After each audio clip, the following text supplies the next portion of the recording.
고린도전서 10장 16절에서 21절을 봅니다. 우리가 축복하는 이 축복의 잔은 그리스도의 피 교제가 아니며 우리가 떼는 이 빵은 그리스도의 몸의 교제가 아니냐. 이는 우리가 많은 사람이 한 빵이요 한 몸이기 때문이며 우리가 모두 그 한 빵에 참여하기 때문이라.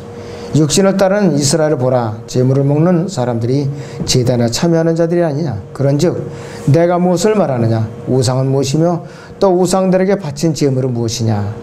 그러나 내가 말하는 이방인들이 제사하는 것은 마귀들에게 하는 것이 하나님께 하는 것이 아니니라. 나는 너희가 마귀들과 교제하는 자들이 되는 것을 바라지 아니하노라.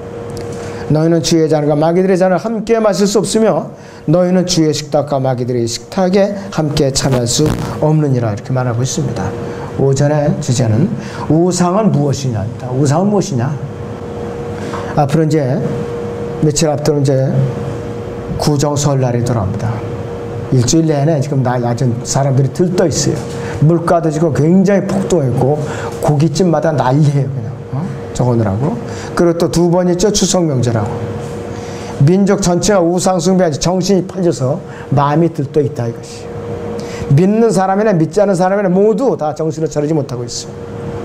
우상숭배 분에게 휩쓸려서 하나님 앞에 죄를 짓기에 바빠요. 죄를 짓기에 바쁘다 했어요. 특히 불신의 가족들을 만나는 그리스도인들의 마음을 아프게 하고 평안을 빼앗아가는 그 기간들이 두 번, 일주일, 이제 1년에 두 번씩. 조상에게 제사를 지내는 악습은 결코 하나님께 기뻐하실 수도 없고 또 민족적으로 용서받을 수 없는 민족적인 죄라 이것이. 그럴 때는 어떤 자녀들은 그래요.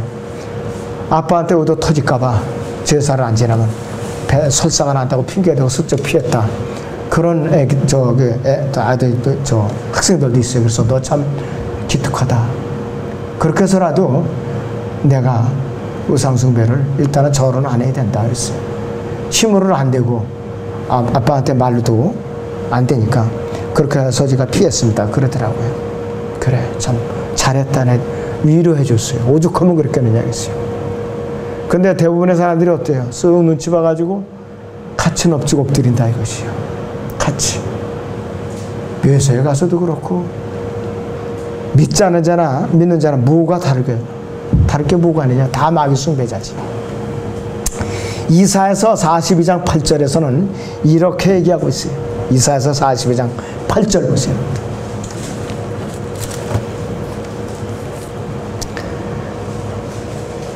나는 주니 이랬어요. 그것이 내 이름이라.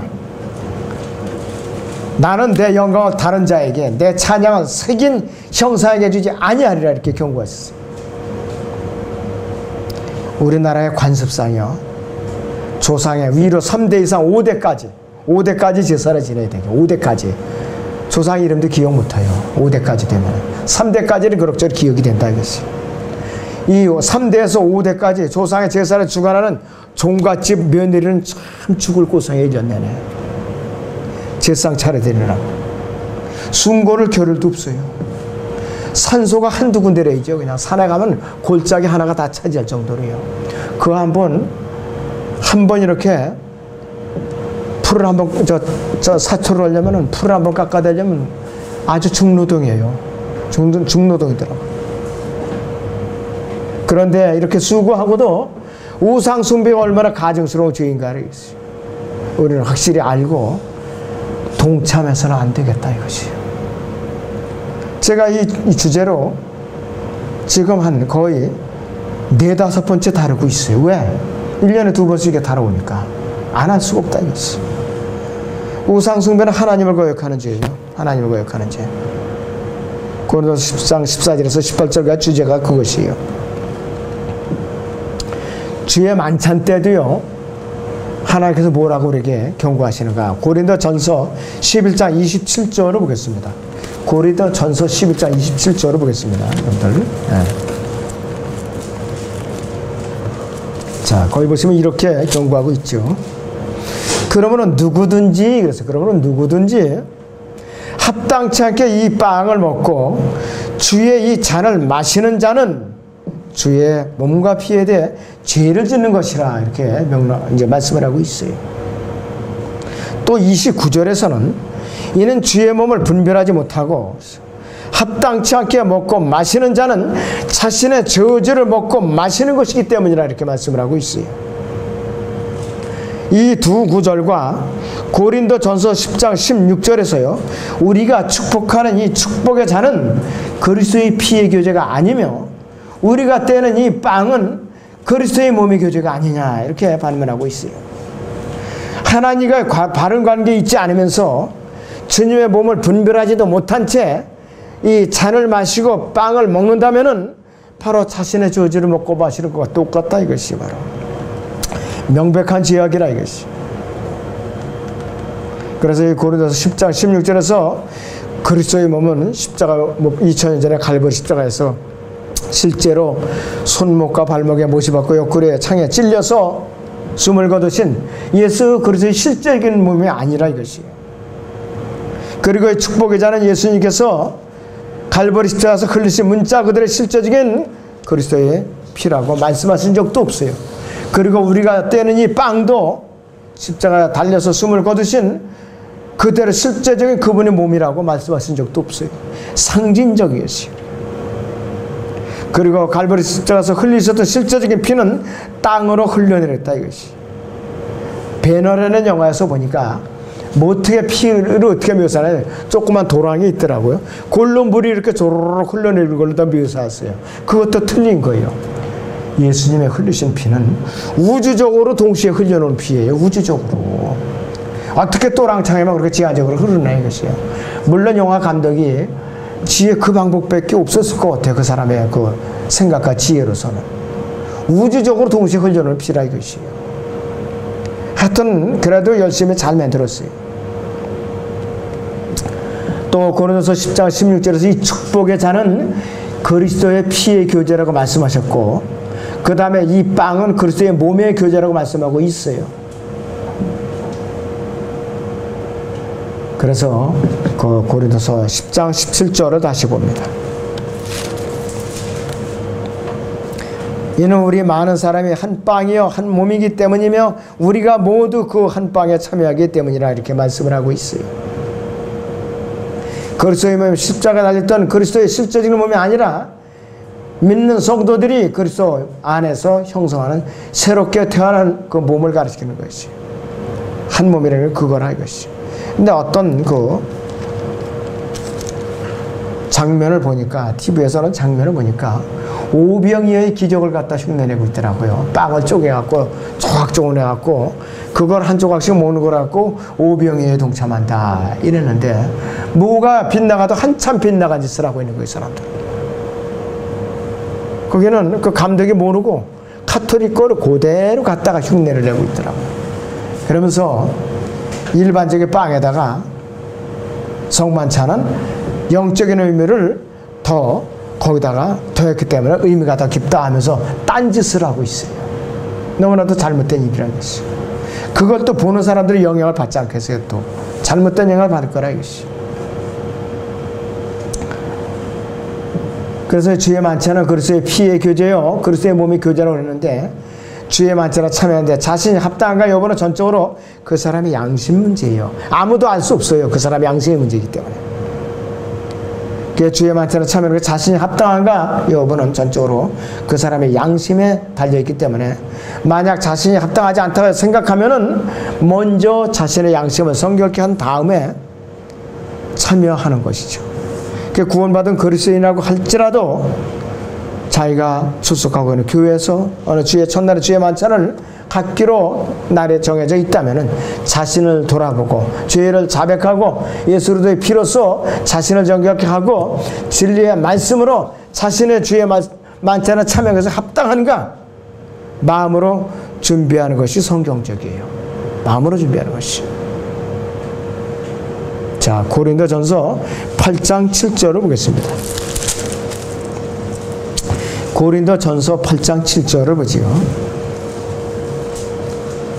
그러나 이 지식은 사람마다 있는 것이 아니기에 그랬어요. 그러나 이 지식은 사람마다 있는 것이 아니기에 어떤 사람들은 우상에게 바쳐진 것을 알고 지금까지 우상에 대한 양심을 가지고 먹으므로 그들이 약한 양심이 더러워졌느니라 그랬습니다. 구원을 받은 이후 우리는 주의 식대 성도들과 함께 빵을 떼고 잔을 마시면서도 그리스도의 몸과 피를 기념하는 것이 기억하고 기념하는 것이라 이것이. 그 이상도 그 이하도 아니라는 것을 우리가 알아야 돼. 육신을 따르던 이스라엘 백성들은 그들이 우상의 제단에 참여하고 제사를 이제 지낸 후에, 자, 그들이 제단에 참여하고 그 제사를 지낸 후에 제물로 드려졌던 소나 염소의 고기를 먹었다 이것이. 그런데도 불구하고 그들은 자신의 하나님을 버리고 자신들의 하나님을 버리고 금송아지를 만들어 놓고 벌거벗고 먹고 마시고 뛰놀다가 하루에 얼마나 3,000명이나 잔인하게 죽임을 당했어요. 제사장 피느하스가 그 일행과 그 사정없이 찔러 죽이고 말았어요. 출애굽기 32장을 봅니다. 출애굽기 32장 25절부터 보죠.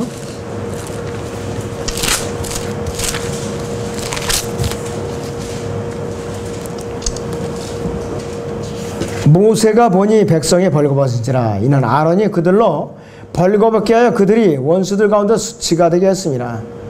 그때 모세가 진영문에 서서 말하기를 주의 편은 누구냐 내게로 오라 하니 레위의 아들들 모두가 다 함께 그에게로 모이더라. 그가 그들에게 말하기를 이스라엘의 주 하나님께서 이같이 말씀하느니라. 각 사람은 옆에 칼을 차고 이 문에서 저 문으로 진영을 들어오가며 각 사람의 자기 형제를 각 사람의 자기 친구를 각 사람의 자기 이웃을 살해라. 레위의 자손들이 모세의 말대로 하여 그날에 백성 중에 약 3,000명이 쓰러지니라. 이는 모세가 말하기를 각 사람이 자기 아들과 자기 형제를 쳐서 오늘 너희는 주께 너희 자신을 성결케 하라. 그리하면 주께서 오늘 너희 위에 복을 내리시리라 하였습니다. 여러분께 만약에 이 명령이 주어진다면 할 수 있어요. 여러분들 하나님 너무하십니다. 잔인하십니다. 어째서 이런 잔인한 일을 저에게 시키십니까? 아무도 못해요. 다 도망간다 이것이에요. 그러나 레위 자손들 일어나서 사정없이 찔러 죽였어요. 하나님은 그런 분이에요. 하나님은 우리가 도대체 이해가 안 가는 일을 시킨다고요. 왜? 우상을 숭배했기 때문에. 이 출애굽기 20장에서 내린 첫 번째 명령에 거역했다 이것이에요. 하나님을 버리고 기껏 출애굽을 시켜놓으니까 이따위 짓을 하니까 이렇게 했어요. 뿐이 아니에요. 바알푸올의 축제에 참여했던 미디안의 바알푸올의 축제에 참여했던 그때는 하루에 24,000명을 죽였어요. 24,000명. 자, 하나님이 온유하시고 선하시면서도 잔인하실 때는 아주 우리가 상상을 초월하는 그런 잔인성을 가지시고 혹독하게 죽이세요. 그런 분이라 이것이요. 여러분들 제가 조직신학을 가르치고 설명할 때도 이 부분을 굉장히 강조를 해줘요. 사랑의 하나님, 선하신 하나님, 의로우신 하나님, 거룩하신 하나님 정신 바짝 차려야 돼요. 이런 잔인한 면도 엄연히 갖고 오시는 거 하나님이시에요. 그런데 이런 간과해요. 사람들이 안 가르쳐줘요. 이런 문은 안 가르쳐준다 이것이. 확실하게 하나님을 알고 믿어야 된다 이것이. 그러면 우상은 어떤 것인가? 우상은 아무것도 아니에요. 아무것도 아니라 이것이요. 다시 본문 고린도전서 10장 19절을 보겠습니다. 그런즉 내가 무엇을 말하느냐? 우상은 무엇이며 또 우상들에게 바친 제물은 무엇이냐 이렇게 반문하고 있어요. 우상은 사람의 손으로 만들어 놓은 것일 뿐이고 생명도 없고 호흡도 없고 인격도 없고 감정도 전혀 없는 것 아무것도 아니라 이것이에요. 목각 같은 거 아무것도 아니에요. 금이나 은이나 동이나 철이나 나무로 주조한 거 깎아서 세운 거 아무것도 아니라 이것이에요. 그래서 바울은 우리에게 우상들에게 바친 제물은 무엇이냐 이렇게 반문하고 있는 것이에요. 대답은 뭐냐? 아무것도 아니다 이거예요. 결론은. 우상에게 드려졌던 제물이라고 일부러 먹지 않고 사람들 앞에서 믿지 않는 자들 하면서 이거 우상에게 드려진 제물이야. 먹으면 안 돼. 이러고 믿는 자가 피해. 그럼 오히려 이 믿지 않는 자들이 이거 굉장히 소중한 그 재물인가 보다. 거기다 가치를 부여해주는 꼴이 되는 거예요. 기도하고 먹으면 된다 이게 기도하고. 그런데 정신 나간 믿는다고 해서 정신 나간 자들이 그런 사람들 앞에서 오히려 우상을 거룩하게 만들어 버려요. 이러니 참 하여튼 너무나도 안타까운 일이에요. 우상에 아주 의미가 있는 것처럼 가치를 부여하니까 믿는 자들이 좀 믿지 않은 자들이 더 절을 하고 난리죠. 우상에다 대고. 시편 135편. 우상은 아무것도 아니에요. 시편 135편 보세요. 15절에서 17절을 봅니다.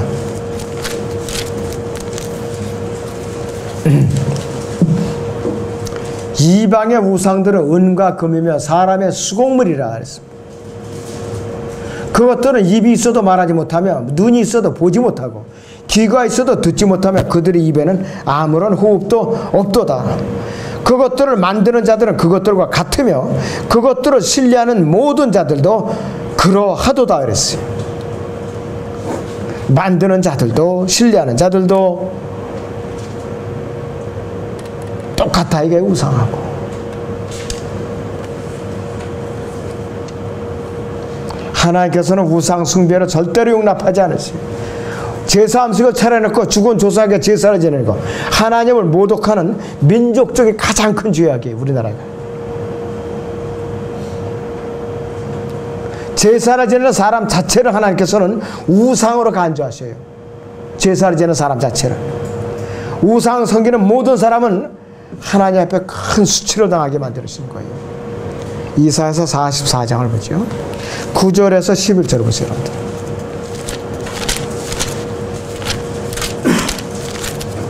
이사야 44장 9절에서 11절을 보겠습니다.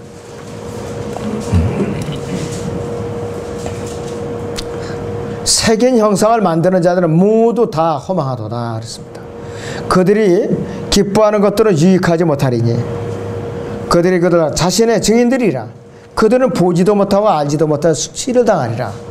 누가 아무것도 유익하지 못한 신을 만들었으며 색인 형상을 부어 만들었느냐. 보라, 그의 모든 동료들이 수치를 당하게 될 것이라. 그 기술 공도는 사람들이니 그들로 모두 함께 모이게 하고 일어서게 하라. 그들이 두려워하며 함께 수치를 당하리라 그랬습니다.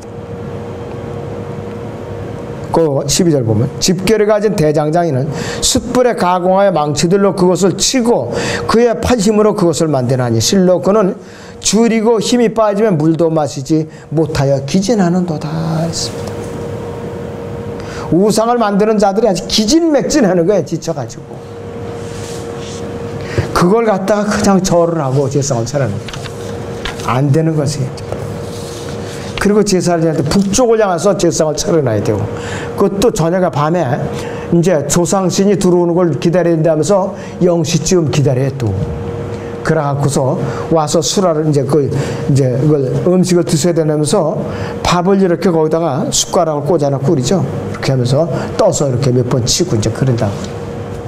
조상신을 불러드리는 거예요. 조상신이 어디 있어요?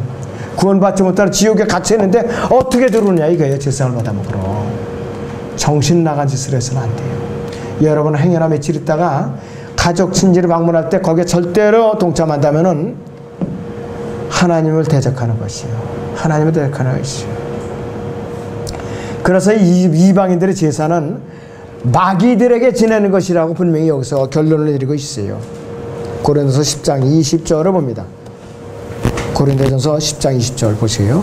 그러나 내가 말하는 이방인들이 제사하는 것은 마귀들에게 하는 것이지 하나님께 하는 것이 아니니라. 나는 너희가 마귀들과 교제하는 자들이 되는 것을 바라지 아니하노라. 이렇게 사도 바울이 얘기하고 있어요.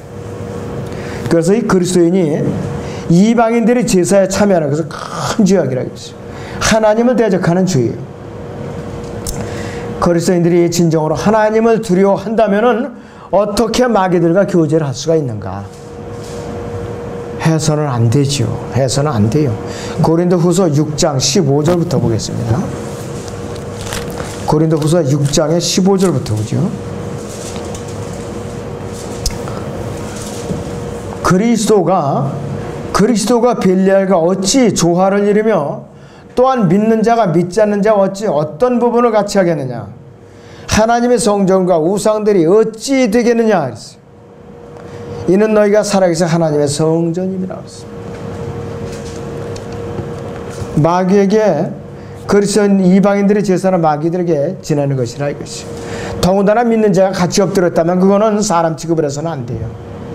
우상하고 똑같이 취급을 해버리지 이거는 안 돼요. 그리고 그리스도인들은 마귀들의 제사에 결론을 내리면 동참할 수 없다 이렇게 결론을 내리고 있어요.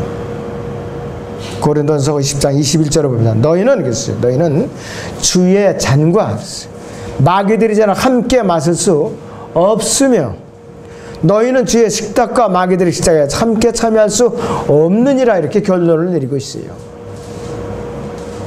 결국은 이방인들의 제사는 마귀들과 교제를 하는 것이고 그리스도인들의 피의 교제와 그리스도의 몸이 교제하는 아무런 상관이 없는 제사라 이것이요. 16절에 17절을 봅니다. 우리가 축복하는 이 축복의 잔은 그리스도의 피의 교제가 아니며 그랬습니다. 우리가 떼는 이 빵은 그리스도의 몸의 교제가 아니냐.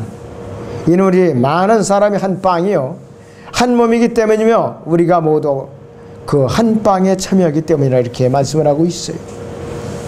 구원받은 모든 그리스도인들이 영적으로 한 빵이요 영적으로 그리스도의 한 몸을 이루고 있는 존재들이라 이것이요.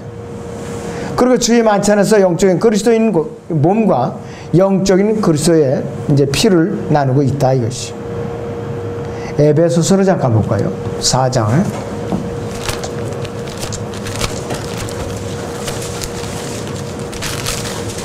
4절부터 6절을 보겠습니다. 4절부터 6절까지 봅니다. 너희가 너희를 부르시는 한 소망 안으로 부르심을 받은 것처럼 한 몸과 한 번 성령이 계시니 한 분 주여 한 믿음이며 한 침례이고 한 분 하나님 곧 모든 것의 아버지시니 그분은 모든 것 위에 계시며 모든 것을 통하여 너희 모두 안에 계시느니라 했어요.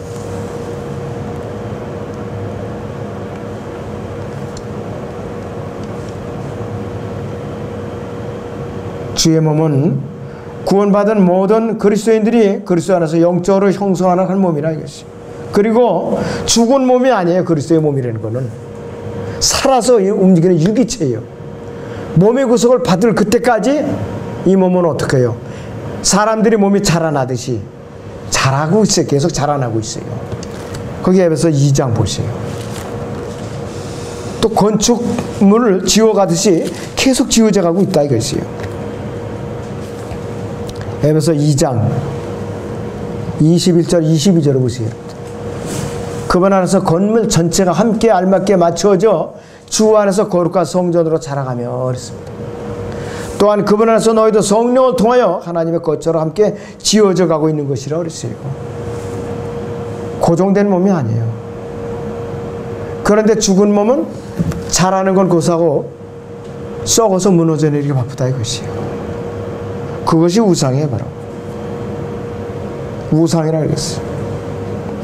그래서 한 몸을 이룬 그리스도인이 주의 만찬을 통하여 교제를 나눌 때에 이에 참여하는 사람들이 어떤 상태가 되느냐, 정결한 상태가 되어야 된다 이것이. 자백하는 하지 않은 죄로 인해서 더러운 상태를 그대로 있으면서 이에 주의 몸에 참여하는 것은 주의 몸, 거기에 참여하는 사람 전체를 괴롭히는 거예요. 거기에 참여하는 사람 전체를. 또 하나님을 모독하는 것이고 주의 몸을 파괴하는 행위라고 그랬어요. 파괴하는 행위. 그렇기 때문에 고린도전서 11장 29절에서는 주의 몸을 분별하지 못하고 교제에 참여함으로써 초래되는 필연적인 결과라고 했어요. 자, 그래서 고린도전서 그 11장 28절에서도 이렇게 말씀하고 있어요. 사람이 자신을 살펴보고 나서 그랬어요. 그 빵을 먹고 그 잔을 마셔야 하는 일이었어요. 전제 조건이 있다. 사람의 자신을 살펴보고 나서 합당한가, 정결하다, 양심에 거리낌이 없다 하면은 그 빵을 떼고 잔을 마셔야 하니 그렇게 당부하고 있더라 이것이. 양심이 살아있고 신실한 그리스도인들은 이 세상 풍조를 따라서 조상 숭배와 가문의 평화로서 아이 좋은 게 좋은 거지, 내가 저거면 또 이 혼란이 일어나니까 내가 한번 절하면 끝나지, 이런 식으로 하면은 그 사람은 주님을 어떻게 주님 이름으로 부를 수가 있고 그리스도의 심판서가 올라가서 어떻게 보고를 올리나 이것이. 주의 잔과 마귀들의 잔과 함께 마시는 것과 주의 식탁과 마귀들의 식탁에 함께 참여를 죄를 지어서는 안 된다 이것이. 우리는 그리스도의 심판석에서 예수 그리스도께 어떻게 설명해야 할지, 그런 일을 저질렀을 때 어떻게 설명해야 할지 두렵고 떨리는 마음으로 심각하게 자신을 살펴보고 살아야 돼요. 내가 지난 추석 때까지 그 짓을 했다. 이미 지나가고 날 수 없어요. 어떻게 해요? 그 쏟아놓은 걸 자백을 해야죠. 이번부터는 새로운 각오로 그 짓을 해서는 안 되겠다 이거예요. 그 짓을 해서는 안 되겠다 이거죠. 아무쪼록 우리 설 연휴를 맞이해서 우상 숭배에 참여하는 죄를 짓지 않도록 깨어 있으시기 바랍니다.